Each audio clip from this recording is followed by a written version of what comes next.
Hello and welcome to a nice little video chat about Night in the Woods. Joining me is the man who reviewed it, Nick. How are you going, mate? I'm doing alright. Bit of a sore throat, but I'm getting through my day.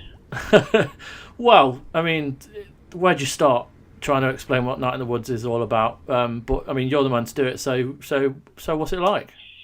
Night in the Woods. Well, you're a cat. You're a cat in a town full of animals. You've just come back from college where you've dropped out and you don't really want to tell anybody why. Essentially, you're a person whose life is on the down and down. Yeah. And it's about her trying to, in her own way, get control of things again because she feels that she's spiralling out of control. Yeah, is it quite a poignant tale? Does it deal with kind of some quite deep subject matter like depression and how people deal with it? That kind of thing. In a way, all the characters have got something wrong with them. The main character herself, you can tell that she's depressed. She obviously suffers from anxiety attacks and probably a bunch of other things. And that sort of comes out as the story goes on, and you find out a reason why she dropped out of college. But her mum is the typical mum who will forgive their child anything. Yeah. She's got a friend called B who has issues with the fact that her mum's died and she's had to take over the family business after her dad had a breakdown. It deals with a lot of really complicated themes like that. Yeah. And there are at times it is quite heavy on these themes. I mean, it's absolutely fantastic how it's all communicated because the script is really sharp and witty. Yeah. And I wouldn't say these themes sort of weigh on you, but they are very poignant in a way. So what do you do as a character? Have you got full control of them? Is it a point and click? How does that work? What's the gameplay kind of like? It's a halfway house between an adventure game and a platformer. Best way to control it is with a joypad. You can only scroll left and right. And you got to jump from place to place to get to higher points, to get to different rooms, to find different things.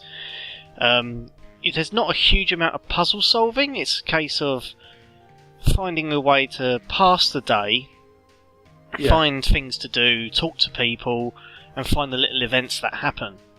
There's loads of these like little touches, like for instance, May Borowski, who is the main character, she is part of a band of her friends Greg. I'll go into Greg later. Greg's brilliant. B and Greg's boyfriend Angus.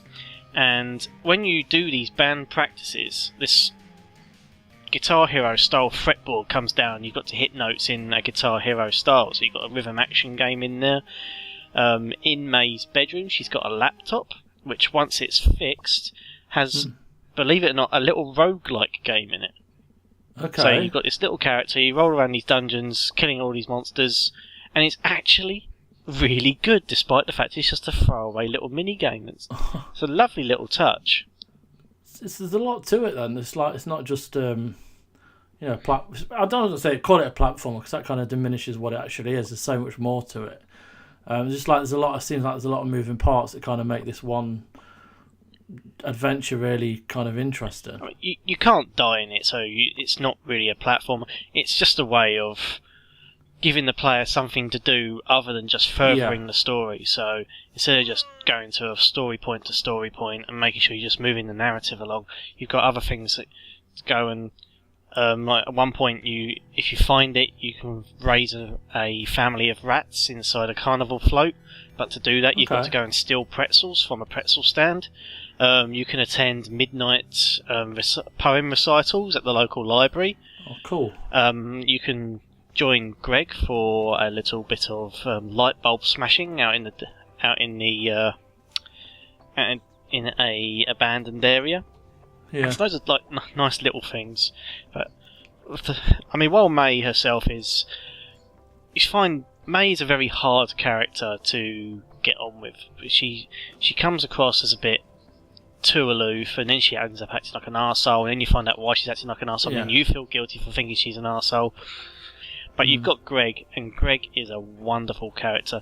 The first time you see him, it's obviously he's an old childhood friend of May's, but you walk into the shop that he works at, and the way he sort of looks at her, and his arms are this little wibbly wobbly thing, and then before he runs over to her and walks out on his job to go and spend time with her, and the way he likes to convince her to go and do crimes and things like that, he's a great little guy.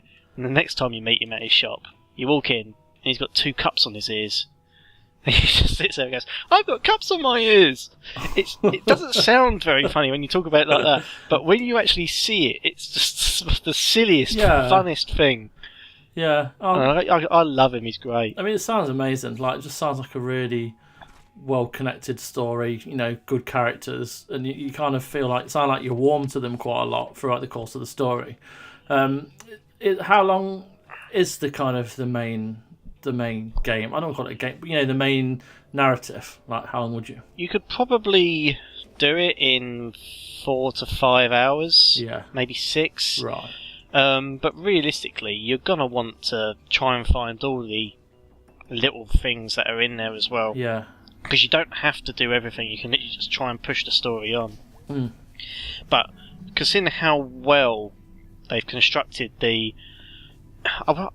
I want to say the narrative, but it does fall down a little bit towards the end as it gets a little bit too out there and religious and a bit culty in a way. Yeah. But the way they've scripted the interactions between all the characters, the way they all talk to each other, it all feels like natural conversation. Even despite the fact there's normally only a choice of 2 separate bits of dialogue. Yeah. Normally, which aren't all that different, just give you a way of saying something slightly different while not seeming like so much of an arsehole. Yeah. But it all flows so well that you just really want to try and read as much of it as possible. Yeah. Amazing. Well, I mean, it sounds amazing, so definitely go and check out Nick's review on godsofgeek.com. You can follow us on Twitter. But for now, thank you very much, Nick, and take care, guys.